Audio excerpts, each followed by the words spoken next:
The object of this video is to demonstrate how to create a break-even chart and graph in Excel.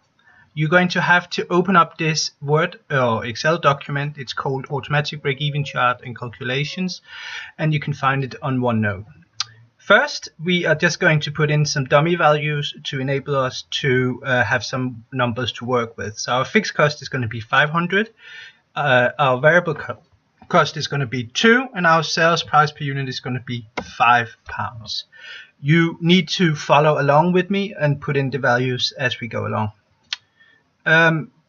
Next, we're going to calculate the break-even point, and to remind ourselves about the break-even formula, it's the fixed cost divided by the contribution, which is calculated by your sales price per unit minus your variable cost per unit.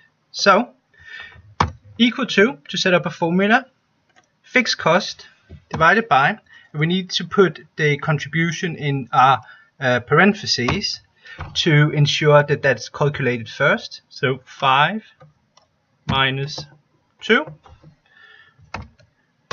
And this will now calculate the break-even point. This, of course, is in units. So we need to sell 166.67 units to break even. Next, we are going to set up this table, and here we're always going to start with the units of production: 0, 100, 200. And if you're a bit lazy, you can actually highlight all three and then drag down. Make sure that the icon has got, or the mouse thingy has got a black plus, and we can now just drag it down, and it calculates the whole thing for us, although it looks a little bit crazy. Let's change that, like so. Next, the variable cost. The variable cost per unit. No, in fact, actually, let's do the fixed cost first. So, with the fixed cost, it's always going to be £500. So, equal to 500 and enter. Okay. Now, let's drag that down. And in fact, what happened here is kind of unexpected, because we want every single unit to be £500 as we go along, because fixed cost doesn't change. So why is this happening? Well, this one, let's click up here and see what's happening. Well, in this one, we can see that it's equal to D5, the fixed cost. That's correct. Let's look at the next one. Well, as you can see, because we dragged it down one from up here down to here, we dragged it down one, and so the same thing happens up here. So we actually get this value up here, which we don't want to do. And if we look on the next one, we can see it's been dragged down from here to here, so 2 places, and up here it's also been dragged down 2 places. So using this method is no good. So let's just get rid of all of this. So highlight and delete it. So literally click the button that's called delete. We can do something though that effectively, when we drag this down, freezes it, so this value is always pointed towards. And we do that by clicking in here, and we go up to the D5, and we need to put, and it sounds really weird, $signs around the D's. Okay, there's an easy way of doing this, and that's literally to click F4. So F4. Now if you go to it and drag it down, that is going to keep the value as you go along. The next thing to calculate is the variable cost. The variable cost is calculated by saying the units of production times by the variable cost per unit. And so equal to the units of production times, and because we want to use the same value again, we've got to freeze this value again. So we've got to go up around the D. You can see up here we're looking at the variable cost, and we need to put in the $signs again. And now, as we drag it down, the values will be calculated correctly. The total cost is equal to our variable cost plus our fixed cost. And drag it all the way down to the end. And our revenue is calculated the same way as our variable cost, so our units of production, but times by the sales price per unit. So equal to units of production times by our sales price per unit, and again we have to lock the value in, so we're going to use the absolute references, or the in other words $signs.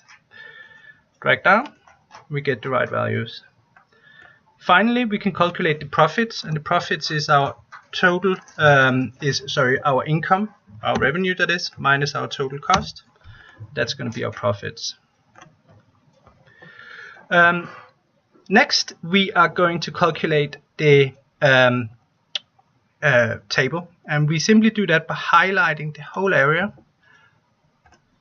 clicking insert, clicking on the chart we want to use, and in this case we're going to want to use lines, and we are going to use this look over here. You can choose whatever look you want, but in this case we're simply going to choose this line here. So we're going to choose that. Now that obviously doesn't look the way we want it to, so we need to do some formatting on it. So first we're going to right click on it, we're going to say select data, and we're going to choose the lines we want to include. Now the only lines that we've done in the previous lesson that we want to include is our fixed cost line and our total cost line and our revenue. So any other line we need to sort of untick so it's not included. And in terms of the horizontal line, we need to tell Excel what we want the horizontal line to be called. Where the range should come from, so we need to highlight the range as well. And we then get this chart here.